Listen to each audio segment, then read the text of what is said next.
Hey Gators and sports fans, get all your Gator talk, news, analysis, and opinions on the Pod Up with Matthews in the Morning podcast. Find us on your favorite podcast platform or watch us on Facebook Live between 8 a.m. and 9 a.m. every weekday. Pod Up, because we are Gator fans. So say it's great to be a Florida Gator. Welcome to a Wednesday edition of Pod Up with Matthews in the Morning from the Crime Prevention Security System Studios. Serve you small enough to care. Yes, we have a different venue here for the Crime Prevention Security System Studios. In the meantime, today's show, the good show, we're going to kick it off with JC in just a second, but we're going to have Phil Pharr, former Gator football player who's in charge of Gator Boosters. Let you know what that's all about. But first, let's go to the Titan MRI hotline, and we're joined by Johnny C. Good morning, JC. How are you? Yeah, good morning, Jackson, Mississippi. It's a great place. I can't wait to get up there. Listen, I'm sitting here thinking about a softball game I watched last night, if you can believe that. And then, of course, we had that verdict in Minneapolis, which has torn that community to pieces, and now maybe there'll be some reconciliation or healing or whatever. That's a big story because sports got involved in that whole movement with the George Floyd trial. So, it was. I got to get to that softball game. I wanted to mention that softball game, QB. I was watching Oklahoma play Georgia last night, and Oklahoma's a team that was looking to win its 41st straight game. So when you think about this, they were 33-0 last night before they played Georgia. Why they were at Georgia, I have no idea. But they had won 7 straight ending last season. So they were going for their 41st straight win. And that is something that is, I would consider almost as amazing as any other type of winning streak. When you can win 41 straight or 40 straight college softball games. Mm-hmm. So that is an extraordinary thing. Georgia won the game last night, but some really strange things happened that I want your thoughts on. Jaden Fields, who is, of course, Justin Fields' sister, plays for Georgia. She hit a home run last night, but she was only given a triple because when she got to home plate, she hopped over the plate to high-five her teammates. Oklahoma appealed, and they called her out. That one run caused Georgia to have to come from behind in the game in the 6th and 7th innings to tie it at 6. Jaden Fields was a reason why they came back as well, because she had, I think, a two-run single, and then she had the game-winning hit in the 9th inning. So I don't know why So Georgia won the game? Georgia won the game 7-6. So Oklahoma lost their first game in quite some time. Oklahoma, though, will be they'll be the one overall season. Yeah, formidable team to beat. They are so good. Georgia's not very good this year, by the way. And Georgia, Florida hadn't handled them. I remember it was a 17-0 score at one point. But Georgia's got some hitters, but their pitching is not up to snuff, I would think, to be able to win a championship. But listen, that was as exciting a softball game as I've seen all year. It was 7-6. Did you get to see any of the Lady Gators against the Lady Badgers in volleyball? So that was the next thing I was going to get to. And that volleyball match just broke my heart with the way it ended, because Florida, as you know, in the 5th set, led 9-6. And they had a real chance to upset number 1 and send them packing. And then they lost 15-12, I think it was. So that was disappointing. I mean, Florida down 2-1. Come back, rolled in the 4th set, won it by 6 points, right? Or 7, and then just couldn't hang on. It was too bad because I thought this team was, I thought Wisconsin would win, but once I watched that 4th set, I really thought Florida was going to win it. Refresh your vehicle and your brand with a vehicle wrap from Wrap Spot. April's your lucky month at Wrap Spot. Mention promo code Shane and receive 13% off your vehicle wrap. Speaking with JC on the Titan tomorrow, we joined second part of the program by Phil Pharr from Gator Boosters. JC, what did your shirt say? This is the infamous Bucket of Blood Saloon, which comes from the beautiful western town of Virginia City, Nevada, which is about 20 miles up a hill from Reno, Nevada. And the story behind this is that the silver miners back in Nevada in the 19th century would take their deeds because they were starving and go put them on the tables at the saloons and the gambling parlors up in Virginia City. And if they lost everything they owned, they would basically blow their head off. And so the waitresses, or whatever you call them, that ran these places would sweep it all up, stick everything in a bucket, and toss it over the cliff. Isn't that nice? Does that make you feel good, warm and fuzzy on a Wednesday morning? Yes. People blowing their heads off because they lose everything. So that's a good. That's true. I mean, bucket of blood. There it is. There's the bucket. There's the blood coming out. It's pretty hideous, but it's a great Western saloon that's still there in Virginia City, Nevada, in the northern part by Reno. What was your drink of choice at the? I had a Western beer of some sort, some local Western beer, Silver City Lager.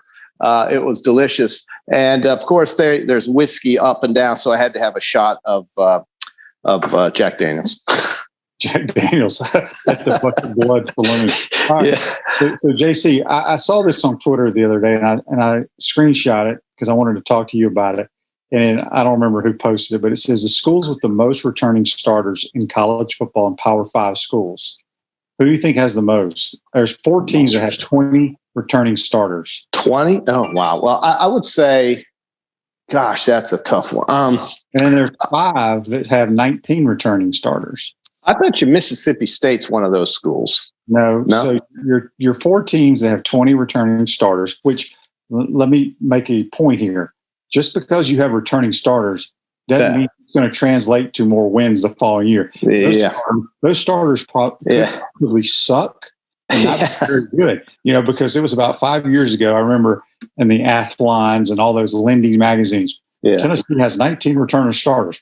Well, the starters that just started the previous year stunk, and Tennessee stunk the following year. So So anyway, it's Minnesota, Rutgers, Arizona State, and UCLA. Oh, okay. Well, here are your 5 teams with 19 returning starters. Okay. The Miami Hurricanes, Wake Forest, Iowa State, Cal, and Arkansas. Arkansas could be a sneaky team, but I guess I said Mississippi State because, like Iowa State, they got a love in this pool or this poll that we discussed the other day on Monday, and they were ranked so high. I don't know why. Iowa State won a bunch of games, right? Won their conference. They played for the Big 12 championship. Didn't they lose to Oklahoma? Oh, you're right. They did lose. That's right. They lost. My point is they won a bunch of games and they have a bunch of starters back. So no, they'll be tough, man. They're going to be tough. They'll challenge. Mississippi State, somehow is getting all this love, and none of us can figure it out. I can't figure it out. I mean, that team couldn't get a first down last year. But Iowa State, I do want to say, with all these players coming back, you've got a real competitive league, I think, because I think you're going to see Texas surge. I love the hire of Steve Sarkisian. I love the way Texas played that bowl game with different players. They had a different quarterback in the game. They won it handily in that bowl game that they played. I know Tom Herman was still on the sideline for that game, but I think Sarkisian is a huge upgrade for what I think Texas wants to do to try to keep up and compete with Oklahoma, because that is the standard in that conference. But Iowa State did beat Oklahoma once out of those 2 games they played them last year. So Iowa State's going to be they'll be a load to handle. I think that running back's really good. Yeah, for all your in-depth Gator recruiting news, go to firstand10florida.com. Use the promo code 2-for-1 right now. Get 2 months for just $2. Firstand10florida.com, your premier Florida Gators recruiting news source. JC, are you going to enroll, subscribe for the 2-for-2? Oh, why wouldn't I? Gator recruiting, wouldn't you? Why wouldn't I? Yeah, I just can't. I'm still trying to get over that volleyball match because you don't get many shots. Nope. Well, it seems like Florida does a lot with Mary Wise, but they can't seem to get through into that semifinal and eventual finals and win. That was it, though. They had a golden opportunity, up 9-6 in the 5th. So they came back. They played as hard as they could. You got to give them, tip your cap to Wisconsin for hanging in there and for Florida for playing so hard. But they were the 8th seed. Wisconsin was the 1. that's the kind of match where Wisconsin now can ride some real confidence and momentum to win this whole thing. But I don't know. I just feel bad for Mary Wise. I just wonder when she's ever going to win it. I mean, she was the coach. I think she was a coach in the mid to early 90s when she just got here. That seems like so long ago because I remember interviewing her when she was just hired at TV 20. And I thought she was so pleasant and so nice. And she's had such a good run here at Florida. She is. Oh, no, of course. But I mean, at the time when I first met her, because nobody had known who she was. And I said, this lady's going to do well here, I think. And she has. But there is something elusive about that championship. And it reminds me of, and maybe this is a bad analogy, but there was a time in the early 90s when Florida State football fans never thought Bobby was going to win one because every time they had a chance or got close, Miami would beat them and they would miss a field goal wide right. You know, the famous wide right. You were there. You saw it all. So Florida State eventually, of course, did win a title with Bobby Bowden, but it seemed like he was quite old at the time. So hopefully Mary will get one. Yep. This Day in Sports brought to you by our good friends at Comfort Temp. Comfort is our business. Peace of mind is our promise. From now until May 31st, get our preventative maintenance plan for $169 and save almost 40% of the normal cost. Also, any maintenance between now and then, that's May 31st, you will be entered to win a Nest thermostat with installation. This Day in Sports, JC, in 1991, one of your other favorite NFL teams, one of your many NFL teams, the Dallas Cowboys. Oh, sure. Drafted in the first round, defensive tackle Russell Maryland out of Miami. Remember him? Oh, sure. Miami had so many players in those days, man. They just had so many. And I still think that Jerome Brown was the best one that played there. Warren Sapp, Jerome Brown, Russell Maryland's great. I mean, of course he was. But in that position, I think Jerome Brown was the best they had. And Warren Sapp, of course, too. But wow, that's quite. Yeah, I can't wait for that Alabama-Miami game. That's the first one for both teams in Atlanta, Georgia. We have 19 starters coming back, and they got Derek King coming back. So experienced quarterback that you love so much, and complete some passes every now and then. Yeah. I mean, so we'll see. I'm excited about it. I'll be there. Yeah. Speaking of the draft, I was going to ask you this. And I can't remember if we asked you this. I know I talked to Buddy about it on his show Monday night, and then he was on my show on Tuesday. But he said the odds in Vegas, they've set the amount of quarterbacks taken in round one at 5.5. Oh, the over or the under, Jason? I would take the under, but I think the talk now is that Justin Fields might jump up at 3. That has something to do with it. Did you? Oh, I know.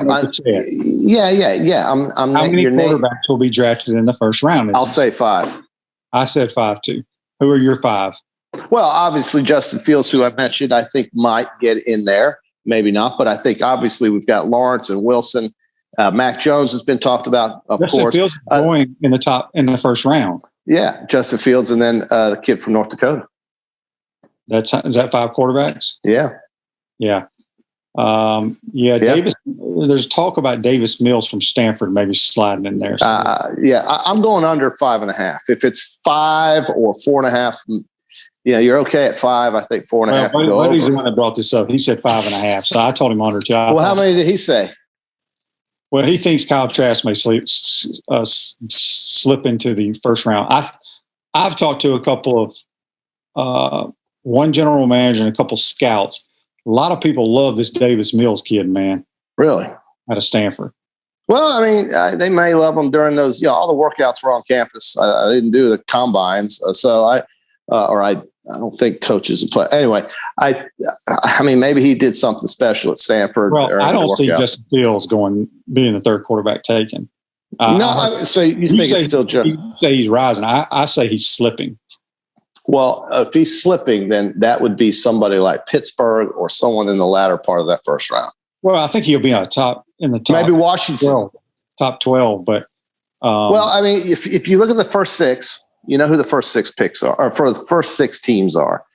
The only one that needs a quarterback are the first 2, and I guess San Francisco would be 3. They traded up to get a quarterback. So they're taking Mac Jones. It's a done deal. Okay, well, then they'll take Mac Jones. So there's your 3. Kyle Pitts at 4, maybe to Atlanta or someone else. Cincinnati's going to get an alignment from Oregon, and then Miami will get Pitts or Waddle or Smith or, Chase. So now there's also word that Miami may move down to get an extra pick later in the round and let someone else take that 6th slot. But if Kyle Pitts is on the board and Miami moves down, I would very seriously question what they're thinking. The Atlanta Falcons would be really dumb if they. I think they'll. I don't know why they wouldn't. Because the new head coach who came from the Titans always used the tight end, and if you have those weapons with Matt Ryan, who is a very, very good NFL quarterback, I don't care how bad their defense is, they're going to be tough to stop. I can't imagine taking somebody on the defensive side. Well, no, they're talking about the Falcons taking the North Dakota State kid. At quarterback? Yeah. I don't think that's the right thing. I think Ryan can get the ball to anybody out there on that field. And, you just got to have more weapons out there. Julio Jones is not dependable for a 17-game season. He's just not. He won't stay healthy the entire season. He absolutely will not. They got rid of Sanu. I'm trying to think who else they have. So you got to get some weapons. Really, dude. They do have Calvin, of course, but that's just not enough. I mean, they need more. They need more in Atlanta if they're going to be serious contenders. That division is hard. You've got New Orleans and Tampa, and I think an upstart type of Carolina team that's looking to draft somebody. Who are they going to get at quarterback? Did they sign somebody? But the Carolina Panthers. They got damn Sam Darnold. So they got Sam Darnold. So that division you're going to have to score points if you want to win that division or come close to winning. Because New Orleans, if Tampa Bay, Atlanta's the runner. I mean, they're the fourth seed, if you ask me. All right, JC, it's time for the Peachland Dentistry, Gator Nation's #1 choice for dentistry in Port Charlotte and surrounding areas. Oh, wow. Peachlanddentistry.com for the QB. I was so good at the golf last week. You did outstanding. This week, we have the team portion of the. Oh, geez, this is cool. The Zurich Classic of New Orleans, where they play together. Mm-hmm. Okay. Well, I'm going to be able to read these damn names. They're so small.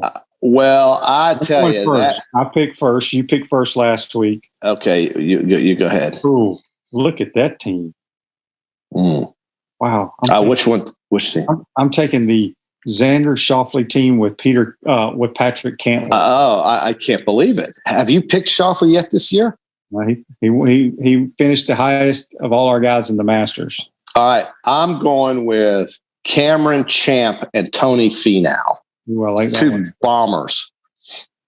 Absolute bombers. I'm going with Colin Morikawa and Matt Wolff.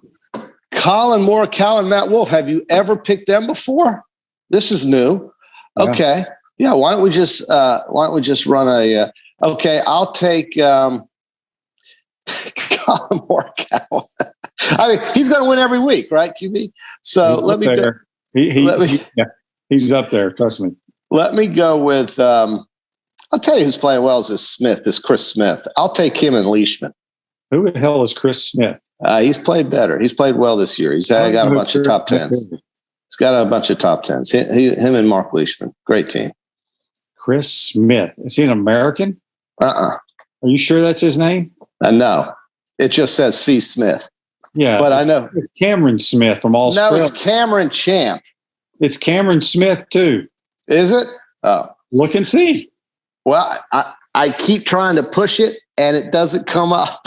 He's Australian with the little mustache and the mullet. No, wait a minute. Scratch that pick. I'm out. I don't want him. He played great at Augusta.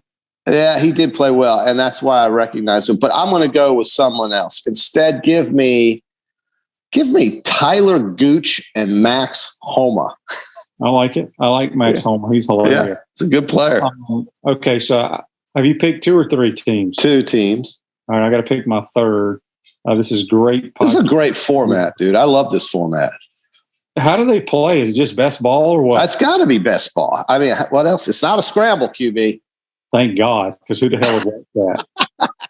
Nothing's worse than a scramble. Oh, it's the worst thing ever, isn't it? We're killing time here. I'm trying to figure out who I want. I better hard to choose, man.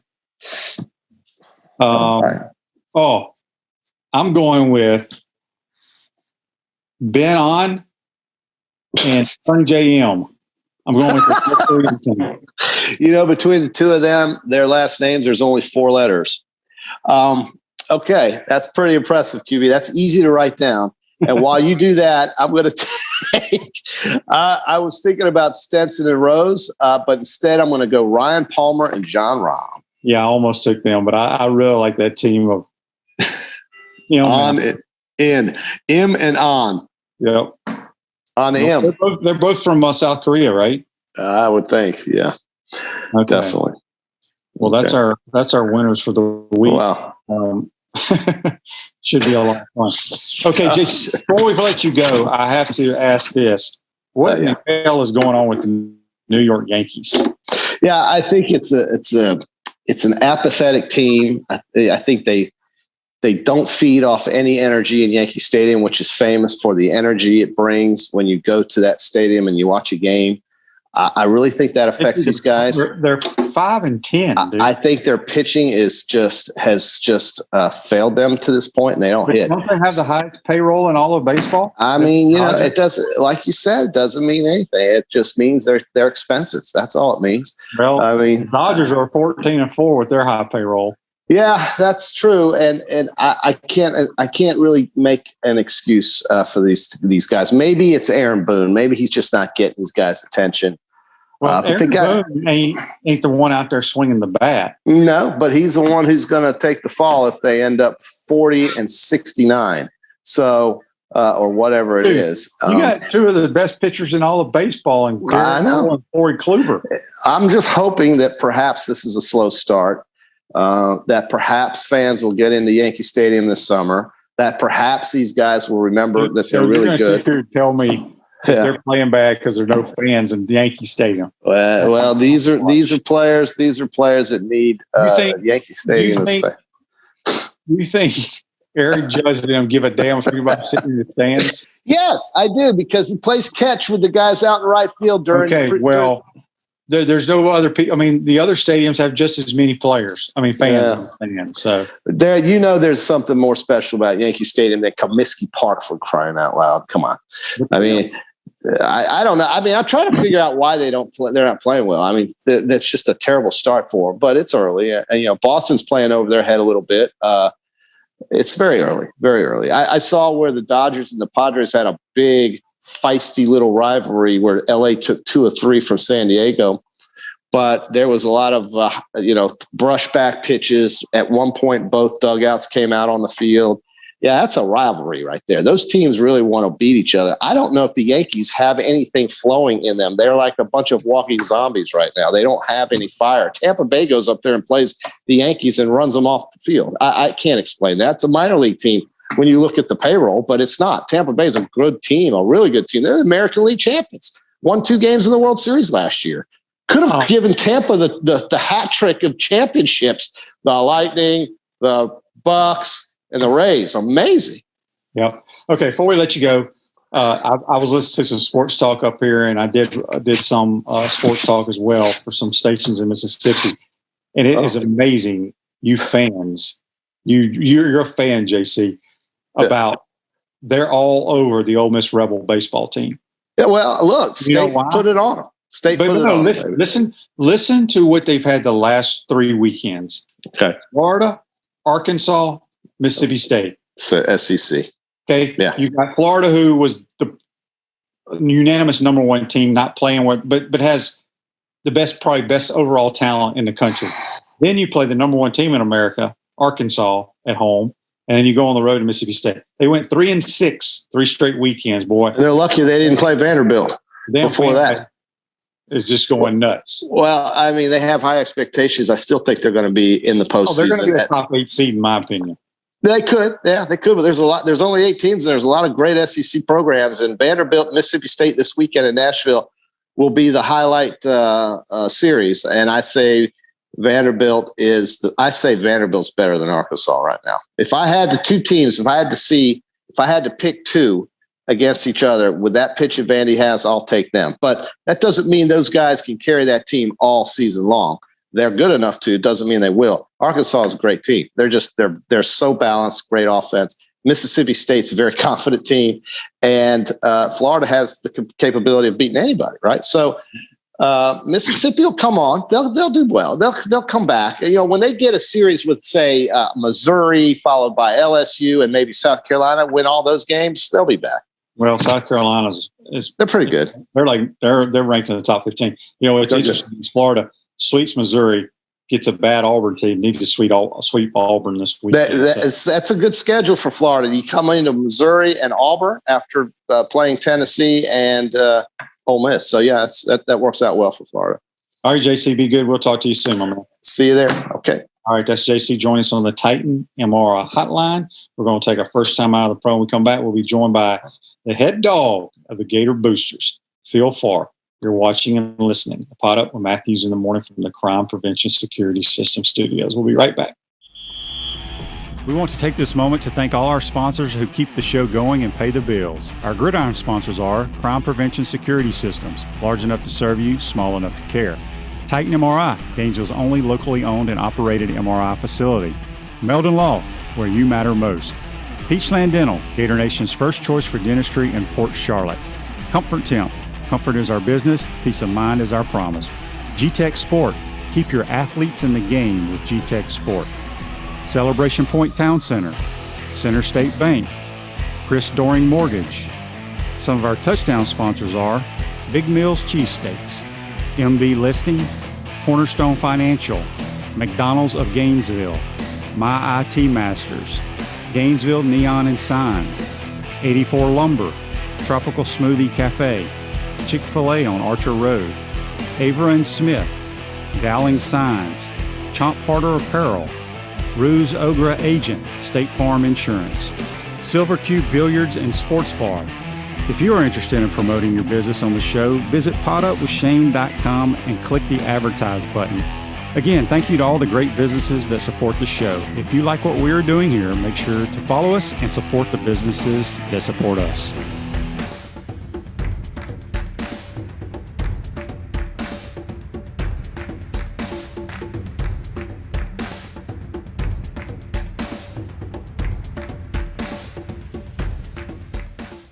Welcome back to the Crime Prevention Security System Studios, large enough to serve you, small enough to care. Celebration Points, where the Gators go to celebrate with premium brands like Regal Cinemas, Dave & Buster's, Les Macarons, Sushi Hana. Bass Pro Shopping coming June of 2021. The HBC's new restaurant, Spurrier's Gridiron Grill, and Visor's Tailgate and Rooftop Bar. We will see you at Celebration Point, where the Gators go to celebrate. We're now going to go to the Titan MR hotline, and we're going to be joined by the Executive Director of Gator Boosters, former Gator player himself, Mr. Phil Pharr. Good morning, Phil. How are you, buddy? Doing great, Shane. Appreciate you letting me join you this morning. Yep. Before we jump into what you actually do on a daily basis, I want to go back to your younger days down in Ocala, Florida. You played with the Brantley boys, and then you became a Gator. Just talk a little bit about your recruiting process, why you wanted to be a Gator. Did you think about going anywhere else? Oh, God. You know, I was raised in Auburn guy. My father was captain in 46. Brother went there, sister went there. And, you know, the football thing, you know, I was an okay player.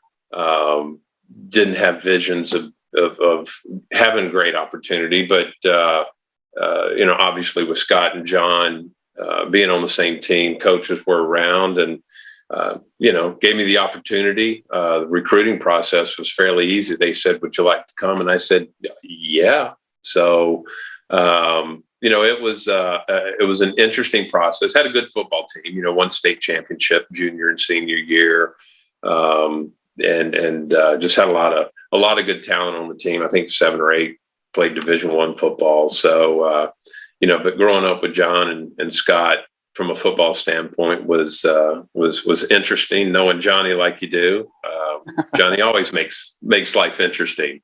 No doubt about it. All right. So, are there any games during your career here? Was Doug Dickey was the coach at that time, right?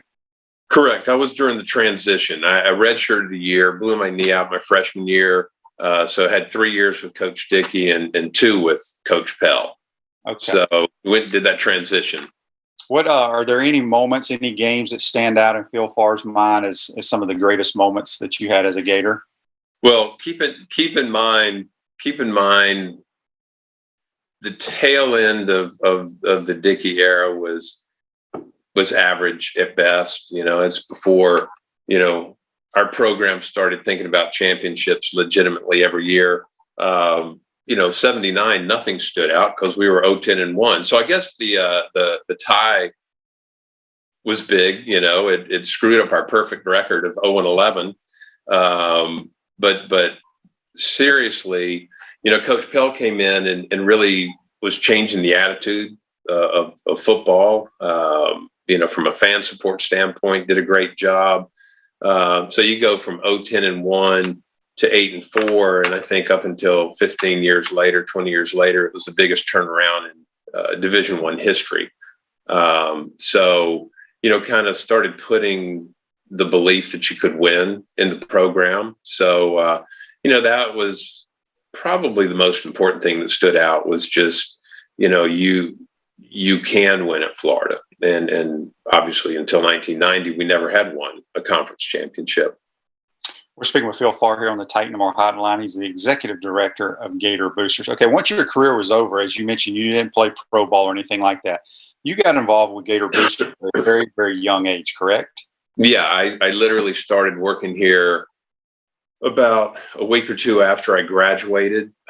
Gator Boosters at the time had Gene Ellenson was running the show. Gene was a former coach, had 2 administrative assistants, Gwen Delaney and Judy Kinsler, and really was a small shop. Didn't really get involved a whole lot with raising money outside of selling tickets.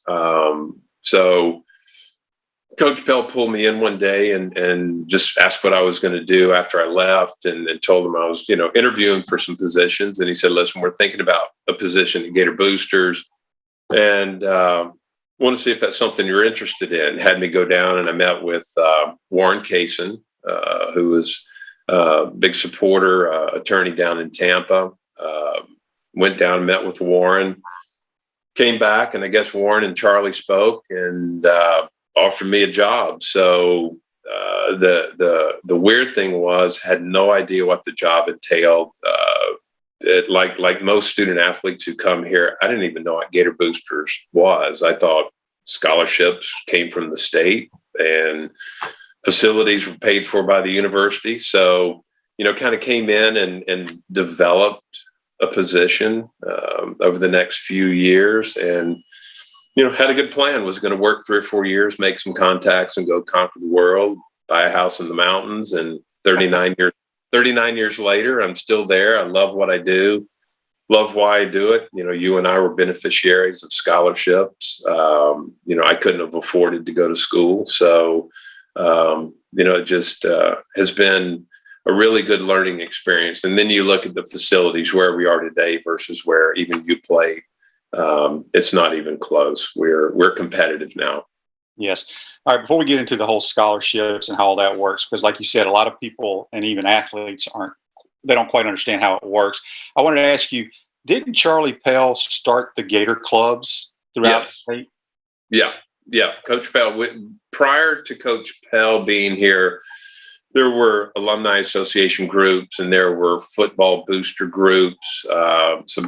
Everybody had their own agenda, different direction. And he kind of pulled everybody together and said, we need to join parties and be more one unit than we were divided units, and put it together. And in the early days, Gator clubs were amazing. You'd go to Lake County and get 1,500 people at a Gator club meeting, 2,000 in Jacksonville. We did 43 Gator club meetings during the summer. So it was just a crazy time. And he circled the wagons. There might have been a lot of things that didn't go right during that time. But what Coach Pell did from a fan unity standpoint was something that really he should be given a lot of credit for pulling the fans together. Yeah.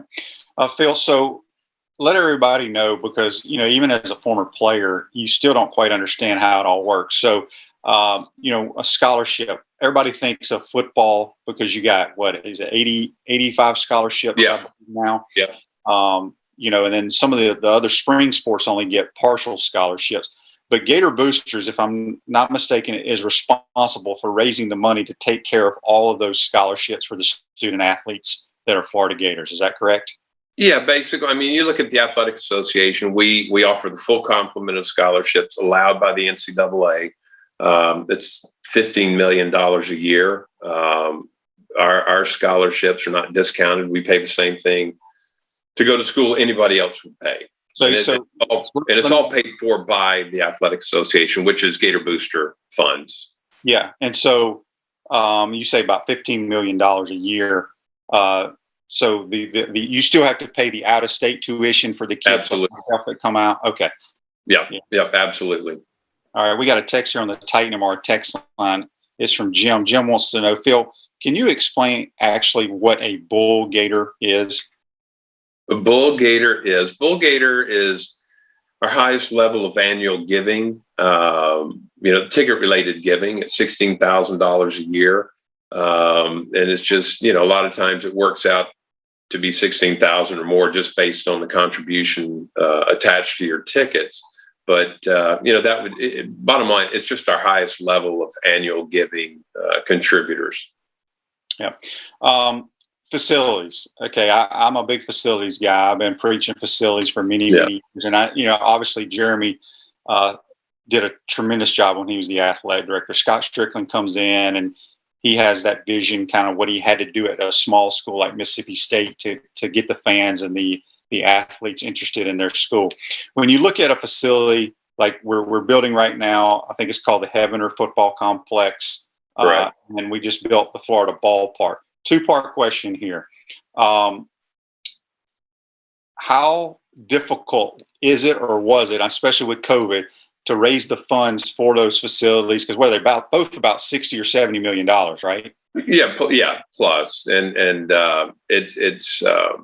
Let me go back real quickly. You mentioned Jeremy's leadership, Scott's leadership. Different visions from the two of them.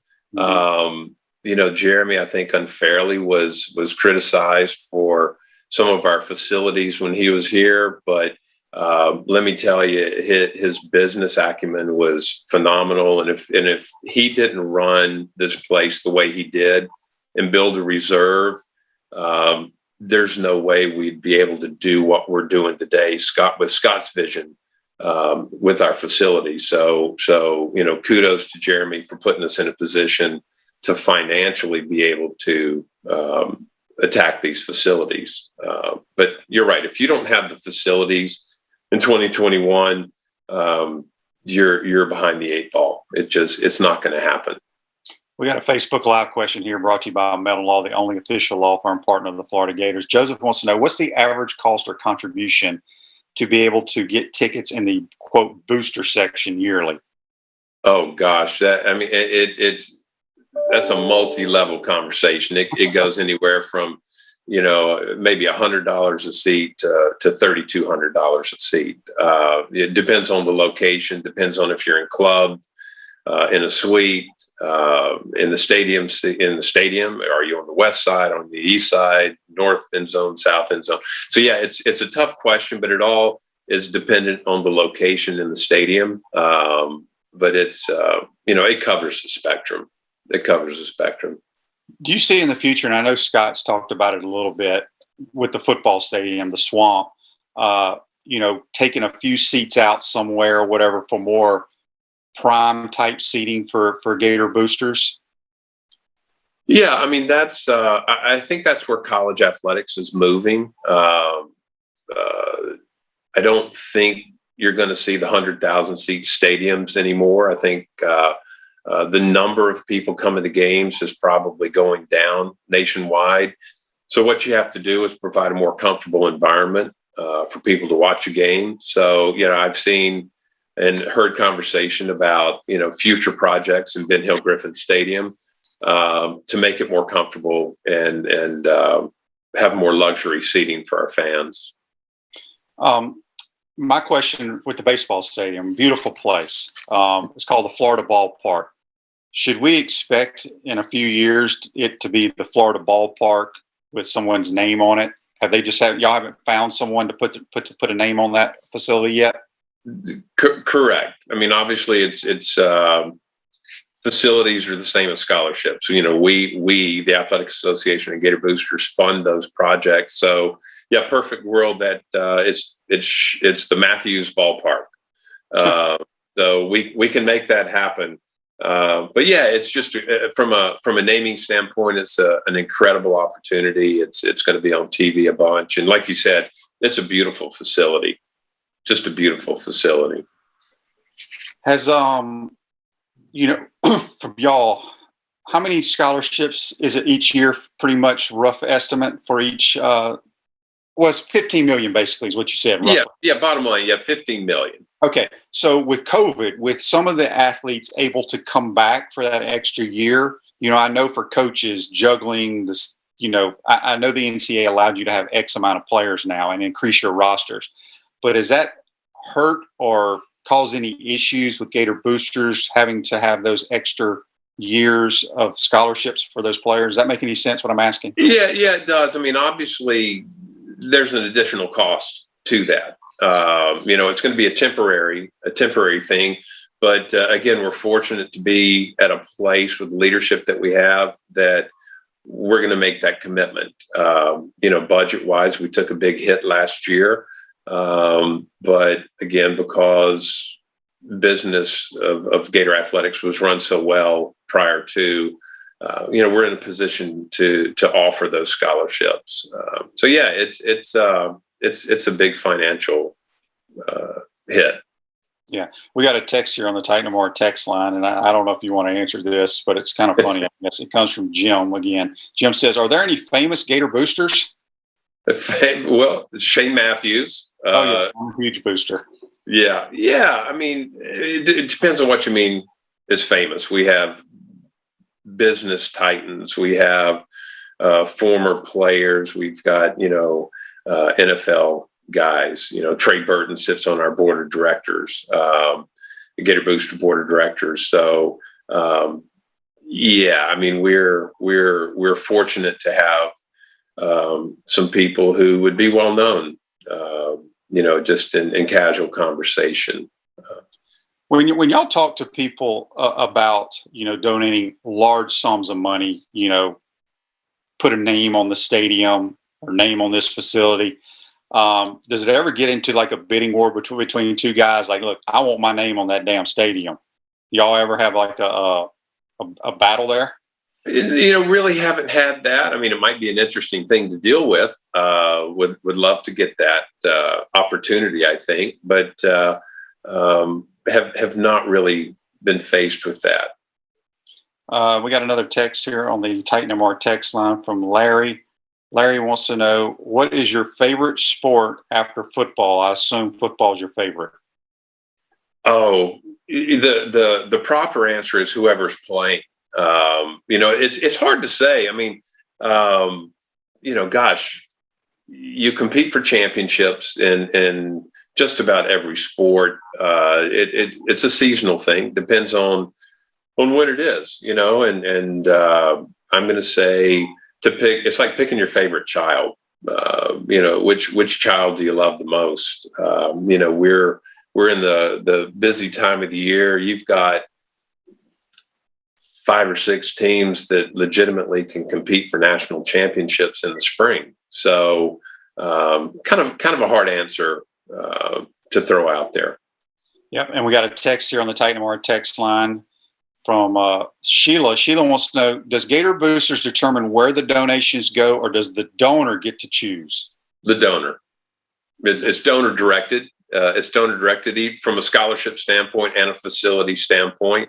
If you're interested in women's lacrosse and you want to make a scholarship gift that way, then it will be directed that way. That's cool. I know that a lot of former players have been trying to, and I believe I've been on some phone calls for the Leonard George and Willie Jackson Sr. endowment. Any updates on that, how that's going, being the first two African Americans to ever play at the University of Florida? It's going well. They just went over $50,000 this past week. I will tell you that's raising money that way is difficult, and a lot of times it's just not successful. This one has been successful, getting a lot of involvement from former players. So yeah, it's something. It's a wonderful tribute to trailblazers in our sport. But yeah, they're doing a really good job. I mean, their ultimate goal is to raise $250,000, which is an admirable goal. And I hope they get it. But once you cross that $50,000 threshold, it becomes a permanent endowment with our program. Good stuff. Joseph asked here on Facebook Live, any chance the Swamp gets a section similar to the FSU's Champions Club? I'm not sure what their Champions Club is. Are you? I'm not familiar with it. Don't go to that. We have the Touchdown Terrace, which is very nice. North end zone. We have the Champions Club. We have the Touchdown Terrace. So we have club areas. We've got dens in the north end zone, which are suites. We have suites on the west side. So I would assume there's some kind of comparative quality to those areas. Yeah. Let me ask you this from a basketball standpoint. Once they redid the O'Connell Center or the Exact Tech Arena, when y'all put that little section in there, has that helped from a Gator booster basketball perspective?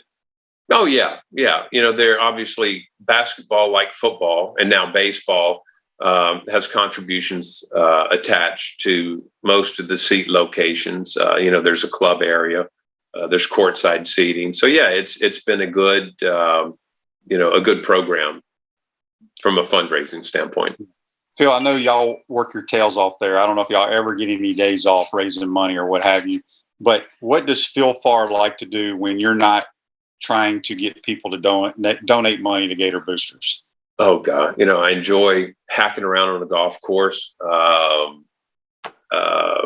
Enjoy travel. My wife and I, Taryn, enjoy travel back when you could travel. I'm a goofy sports guy. I love art. So, galleries and museums are fun. So yeah, just goofy stuff. I love hanging out with my buds. Last thing for you, Phil. Supposedly this name, image, and likeness deal is going to pass, where kids are being paid by car dealers or whatever, put their built pictures on billboards or what have you. You think that's going to hurt college athletics? Time will tell. I'm not too sure it's going to affect as many student athletes as we might think. You start looking at the marketability. Sometimes I look at things as be careful what you ask for. There are just so many question marks right now. Every state has their own setup. The NCAA doesn't have a uniform set of rules to deal with. I know they're addressing that. I think they're looking at Washington to do some things from a legislation standpoint. I think it's going to be a good opportunity for a small number of student athletes. You at quarterback are going to have a much better marketability than me as a center and a snapper. I'm not going to be at Sonny's doing a grand opening for $5,000. Yeah. Okay. Before we let you go, I got to ask you this because you know the head ball coach. All right. And I usually his birthday was yesterday. It was yesterday. He turned 76, and he can remember everything he's done in his 76 years of life. You got a good little story you can let us hear about before we let you go? I won't use the words that were uttered during a round of golf, but I turned down. I made the mistake of turning down a press. Carl Franks and I were playing with Coach and Wayne McDaniel, our old alumni director, and on 17, and we were up, and he wanted to press, and I said, well, I don't have to accept that, do I? And he goes, no. I said, well, I don't accept your press. And I'll just say he wasn't very pleased with that, and expressed that very vehemently. And as he was pegging it up on 18, he looked over his shoulder and basically said, you can't turn this one down, you chicken. So, but yeah, I love the guy. I mean, I honestly, when he got out of the NFL and started getting into coaching, Coach Dickey brought him on the staff, and I was still playing then. So, you know, he's right out of the NFL. Lee McGriff was here, young wide receiver coach, and just, you know, got to know he and Jerry. So that's a relationship that goes back 50 years just about. And there's nobody like him. God bless him. There, nobody like him. Nobody. Do you think, you know, obviously, I don't know if you've had a tour of the restaurant. I've seen it several times. It's going to be unbelievable. It's basically a museum for him. Will Gator Boosters be able to, most people know who Steve Spurrier is. They've seen his Heisman. They've seen all his visors or whatever. But is that going to be a place where y'all could maybe take some potential donors? Oh, absolutely. Absolutely. And A would be happy to do it just because, you know, of our relationship with Coach Spurrier, but, you know, I'm sure it's going to be a great place to go. So yeah, it'll be good. And I'm glad it's out at Celebration Point. Yeah. Well, Phil, we appreciate you taking the time to join us. Let us know a little bit about what Gator Boosters is all about. You do a tremendous job. Try to take some time off and go play some golf, my man. All right, brother. Hit him well this afternoon. All right. That's Phil Pharr joining us on the Titan Tomorrow Hotline. We're going to take our second time out of the program. We come back, we'll wrap up this Wednesday edition. All right. Hey, Gators, this is Coach Steve Spurrier. Hot Up with Matthews in the morning. We'll be right back after this commercial break. We want to take this moment to thank all our sponsors who keep the show going and pay the bills. Our gridiron sponsors are Crime Prevention Security Systems, large enough to serve you, small enough to care. Titan MRI, Gainesville's only locally owned and operated MRI facility. Meldon Law, where you matter most. Peachland Dental, Gator Nation's first choice for dentistry in Port Charlotte. Comfort Temp, comfort is our business, peace of mind is our promise.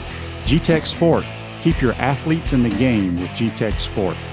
Celebration Point Town Center, Center State Bank, Chris Doring Mortgage. Some of our touchdown sponsors are Campus USA Credit Union, Adams Rib Company, Doreen Wiebe Realtor Caldwell Banker, MM Parish, Gator Dominoes, Celebrate Primary Care, Gator Bait Media, Route Spot, Okido America, Gators Dockside, Style Cuts, Ironwood Golf Course, TV Financial, Meadowbrook Golf Course, Darshakow Insurance. If you are interested in promoting your business on the show, visit potupwithshane.com and click the Advertise button.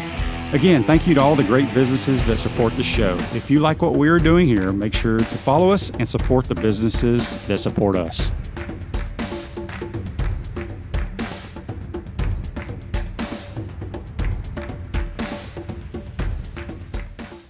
Welcome back to the Crime Prevention Security System Studios, large enough to serve you, small enough to care. At Center State Bank, we put business first. We're the largest community bank in the state of Florida. Understand that small businesses need a community business partner that they can rely on. Center State has 4 convenient Alachua County locations. Center State Bank, member FDIC. I want to thank JC and also Phil Pharr, Executive Director of Gator Boosters, for joining us. The winner of the Chomp Harder hat goes to William Mincham. We'll get you that hat.